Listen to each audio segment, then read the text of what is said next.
Sir आज बैठक होणार आहे महाविकास आघाडीची, काय विषय असणार आहे?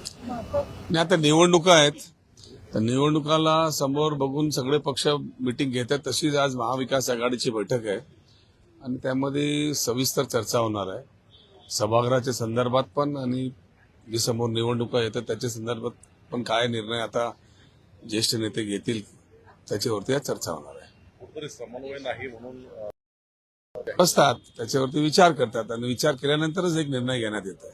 आज राज्यसभेसंदर्भामध्ये बैठकीत काही निर्णय घेतला जाणार आहे आणि मग कोर कमिटीकडे किंवा मग दिल्लीमध्ये या निर्णयाबद्दल माहिती देण्यात येणार आहे. नाही, शेवटचा निर्णय म्हणजे दिल्लीतच होतोय, पण प्रायमरी लेवलवरती इथे मुंबईमध्ये आता अधिवेशन चालू आहे. ते सगळे जे महाविकास आघाडीचे आमदार आहेत त्यांच्या बरोबर बैठक होणार आहे. सभागृहामध्ये कसं काय आपल्याला कामकाज करायचं आहे आणि त्यानंतर याच्या संदर्भात पण मीटिंग होणारच आहे ना. त्यामध्ये नवीन काय? राज्यसभेमध्ये जर एनसीपीला तुम्ही समर्थन देत असाल तर विधान परिषदेची दावा, त्या एका जागेचा दावा काँग्रेसकडनं केला जाईल का, की त्याकरता वेगळ्या पद्धतीचा विचार काही केला जातो? असं आहे की स्ट्रॅटेजी आता जे होणार आहे ते आता मला बोलता येणार नाही. आता बसल्यानंतर कोणाला कुठली जागा दिली पाहिजे, कशी दिली पाहिजे, त्याच्यानंतर कोणाचा टर्न कधी येणार आहे. आता 2 जागासाठी 3 पक्ष आहेत, तर एकाला नंतर कधी यावं लागेल, नेक्स्ट टर्नमध्ये त्यांना कोणाला तरी जावं लागेल. हे सगळी गोष्ट सगळ्यांसमोरच आहे.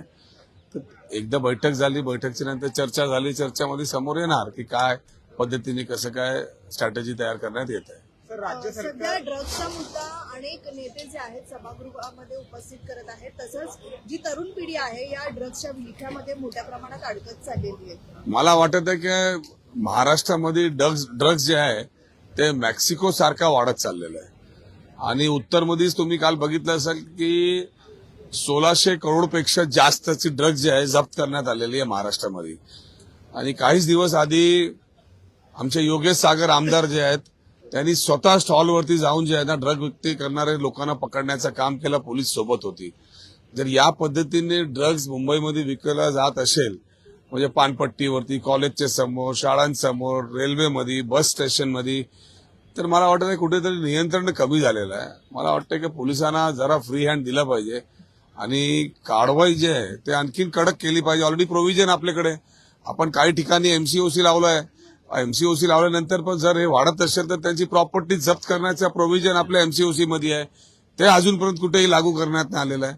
तर आपल्याला जर ड्रग्जला कंट्रोल करायची इच्छा या सरकारची असेल तर त्यांनी दुबई, सिंगापूर, सौदी यांच्यासारखा कायद्याचा अंमलबजावणी करावं लागेल. कायद्यामध्ये आपल्याकडे प्रोव्हिजन आहे आणि एकदा सरसकट आपण जसा गुटख्यावरती कारवाई चालू केली होती, आज गुटखा कसं काय बंद झालेला त्याच पद्धतीने त्याच्यापेक्षा दुप्पट. कारण आजच्या तारखेमध्ये जर आपण बघितलं लहान लहान मुलं म्हणजे कॉलेजच्या तर सोडा, शाळेच्या बाहेर पण हे सगळं विकलं जात आहे. त्याच्यावरती कठोर कारवाई करणं गरजेचं आहे. सर, राज्य सरकार जे आहे ते लव जिहाद विरोधात कायदा आणण्याच्या तयारीमध्ये आहे. एक ड्राफ्ट जो आहे तो विधी आणि न्याय विभागाच्या अंतर्गत आहे. कसं बघता ज्या काही घटना घडत आलेल्या आहेत लव जिहादच्या विरोधात, तर ठोस कायदा राज्य सरकार आणण्याच्या तयारीमध्ये नाही, सरकारला जे कायदा आणायचा आहे लव जिहाद बद्दल त्यांनी आणावा, पण त्यासोबत सरकारने हे पण कायदा आणला पाहिजे की जिथे शेतकरी आत्महत्या करत असेल त्या ठिकाणी तिकडचे कलेक्टरला सस्पेंड केला पाहिजे, त्या मंत्र्यांना आपली पद सोडली पाहिजे. आज सरकार असताना जर शेतकरी आत्महत्या करत असेल, तरुण मुलं आत्महत्या करत असतील, लोकांना खाण्यापिण्याची वस्तू भेटत नसेल, त्याच्यामुळे संपूर्ण संसार जर आत्महत्या करत असणार तर त्याच्याबद्दल पण सरकारने काय कायदा आणला पाहिजे. जर सरकारमध्ये असताना लोक जीव देत असतात, त्यांना लागणारी वस्तू भेटत नसतात, तर मला वाटतं लव जिहादपेक्षा जास्त याच्यावरती कायदा आणणं गरजेचं आहे. सर्वोच्च न्यायालयाकडनं पण या संदर्भात अनेक प्रश्नचिन्ह उपस्थित केलेले होते. जे इतर राज्यांमध्ये कायदा झालेले आहेत त्यामध्ये देखील काहीशा त्रुटी ह्या आढळत आहेत. अशात राज्यामध्ये कायदा आणत असताना अशा प्रकारे कायदा यावा की नाही, अस्तित्वात यावा की नाही, हा एक प्रश्न आता असा आहे की देशामध्ये आणि राज्यामध्ये काय चाललंय हे लोकांना समजण्याची गरज आहे. एका ठिकाणी तुम्ही असे कायदे आणत आणि दुसऱ्या ठिकाणी तुम्ही एक एक संपत्ती देशाची आणि राज्याची तुम्ही एक एक विकत देत चाललेत. त्याच्या संदर्भात कुठलाही कायदा येत नाही की आपली प्रॉपर्टी जर आपण असेच उद्योगांना देत चाललो तर आपल्या पुढची येणारी पिढीकडे सरकारकडे काय राहणार आहे. आज जर पूर्ण देश आपण काही ठराविक लोकांना द्यायचा निर्णय घेतलाय आणि त्याच्यावरती चर्चा होत नसेल आणि अशी सगळी कायद्याच्या संदर्भात, धर्माच्या संदर्भात आणि काय खायचं, काय पियायचं, लव जिहाद, हे सगळं जिहादच्या संदर्भात तुम्ही चर्चा करत, मदरसाच्या बद्दल चर्चा करत असणार, पण मूळ मुद्द्याच्या संदर्भात तुम्ही काहीच बोलत नाही. आणि खरं म्हणजे हे सगळं आणण्याचं कारणच आहे की लोकांना दिशाभूल करायची, लोकांना समजलं नाही पाहिजे की काय चाललंय. मला वाटतं की हे सगळं षडयंत्र जे आहे ना केंद्र सरकार, राज्य सरकार करत आहे. काँग्रेसचा या कायद्याला विरोध असेल की पाठिंबा असेल? नाही, कुठल्या काँग्रेसला तर मी खरं म्हणतोय की या देशामध्ये लोक जगली पाहिजे, लोकांना उद्योग असला पाहिजे, तरुणांना नोकऱ्या असल्या पाहिजे, शेतकऱ्यांनी आत्महत्या नाही केली पाहिजे आणि शेतकऱ्यांचे सगळे मालला भाव भेटला पाहिजे, याच्यावरती लक्ष जास्त आहे. आणि इंटरनॅशनल लेवलवरती किंवा आजूबाजू शेजारीमध्ये राहणारे जे आपले देश आहेत त्यांच्या बरोबर आपले रिलेशन चांगले असले पाहिजे. ते चांगले असलं तर आपण प्रगती करू शकतो. हे सगळं जर व्यवस्थित नाही टिकवलं तर मला वाटत नाही की आपण चांगली पद्धतीने प्रगती करू शकतो. पण सर, याला काँग्रेसचा विरोध असेल की समर्थन असेल? आता स्पेसिफिक कायदा तर समोर येऊ द्या. त्या कायद्यामध्ये काय त्यांची अटी आहे, काय त्याच्यात नियम आहे, ते समोर आल्यानंतर त्याच्या आधी आपण कसं बोलू शकतोय. नाहीतर मला वाटत नाही की असे कायद्याला आणण्याची गरज आहे, पण कायदा जर सरकार आणत असेल तर त्याच्यावरती 100% निर्णय घेण्यात येईल.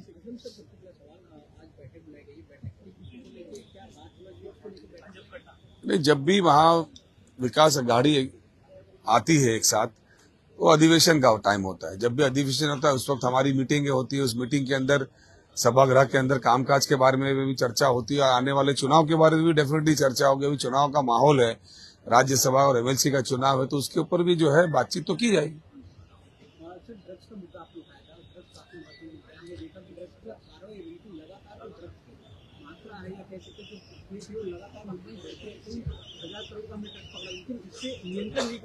पिछले एक साल से मैं ये कह रहा हूं कि ड्रग्स के ऊपर कड़क कार्रवाई होनी चाहिए.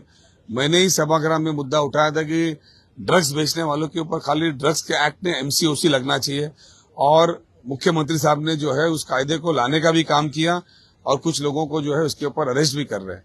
लेकिन अभी भी आप देख सकते हैं कि स्कूल के बाहर हो, कॉलेजेस के बाहर हो, बस स्टॉप हो, ट्रेन स्टेशन हो, कहीं पे भी ड्रग्स जो है ना इजीली मिल रहा है. और एक दो भारतीय जनता पार्टी के अभी विधायकों ने भी जाके ड्रग्स के यहाँ खुद पकड़ने का काम किया जो स्कूल के बाहर थे, जो कि बड़ी शर्मनाक की बात है और राज्य सरकार के लिए और पुलिस के लिए. और कायदे में जब उसमें प्रोविजन है कि भाई जिसके ऊपर आप एमसीओसी लगाते हो उसकी प्रॉपर्टी भी जब्त करना चाहिए, उसके सारे जो बैंक के जो पैसे हैं वो भी जब्त करना चाहिए, ताकि कोई हिम्मत ना कर सके. जिस तरीके से दुबई, सिंगापुर वगैरह में ड्रग्स बेचने वालों पे कार्रवाई होती है, उस तरह की कार्रवाई अगर आप इस देश में, मुंबई शहर में और महाराष्ट्र में करेंगे तो मुझे नहीं लगता कि कोई हिम्मत करेगा मुंबई शहर में या महाराष्ट्र में ड्रग्स बेचने की. तो महाराष्ट्र में लव जिहाद का कानून को लेकर बीजेपी के लोग मांग कर रहे हैं, ऐसे देखिए कानून का अगर लगा तो सरकार बात किया, इसका विरोध रहेगा. देखिए, ऐसा है कि लव जिहाद हो कि भाषा जिहाद हो कि खाने का जिहाद हो, ये सब मुद्दे केंद्र सरकार, राज्य सरकार में सिर्फ इसलिए लाए जा रहे हैं कि मेन चीजों से जो है वो पब्लिक का ध्यान हटे. ये एक एक करके जो है पूरी देश की संपत्ति कुछ उद्योगपतियों को दे रहे हैं और सारी जो नियम जो बदलने का काम कर रहे हैं इनको देने के लिए, उसके ऊपर से ध्यान हट जाए लोगों का. और मीडिया ये सारी बकवास बातें चलाए, मीडिया इसी पे फोकस करे. मीडिया उस पर फोकस ना करे कि किस तरीके से पूरे रेलवे स्टेशन दिए जा रहे हैं, किस तरीके से पूरे एयरपोर्ट दिए जा रहे हैं, किस तरीके से जो है मेन प्राइम प्रॉपर्टीज मुंबई शहर की नहीं पूरी देश की जो है उद्योगपतियों की दी जा रही है.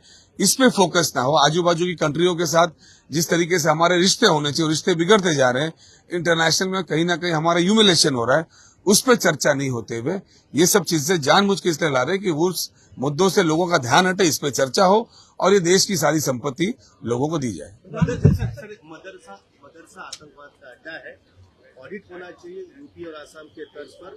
जहां जरूरत है उससे बंद करके वहां पर स्कूल खोलने चाहिए. ये मांग मंत्री जितेश राणा ने उठाया है और कह रहे हैं कि वो सीएम से भी मुलाकात करेंगे. उन्होंने एक कहा कि मदरसों में आतंकवादी बनाए जाते हैं, अड्डा है.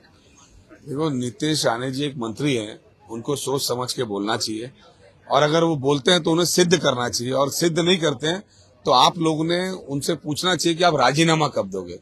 आज अगर मदरसों का इतिहास अगर आप देखने जाएंगे तो आजादी से पहले का अगर आप देखोगे तो यही मदरसों के उलमाए कराम थे, यही मदरसों के बच्चे थे जो झाड़ों पे जो अंग्रेजों ने लटकाने का काम किया था. अगर कहीं पे कोई गलत काम होता है तो उस पर कार्रवाई होनी चाहिए.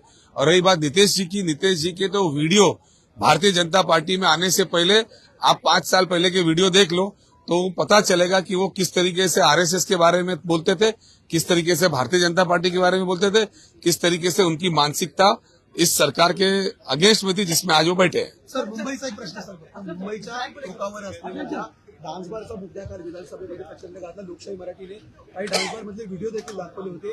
आता काल रात्री एकंदरीत आपण पाहिलं तर मुंबईच्या बाहेर पनवेलचे सगळे डान्सबार होते ते बंद ठेवण्यात आलेले होते. अधिवेशनापुरती तात्पुरती बंदी दिसते का? पुन्हा डान्सबार मग चालू असतात? हे बघा, कायदा डान्स बारचे विरोधात आणलं.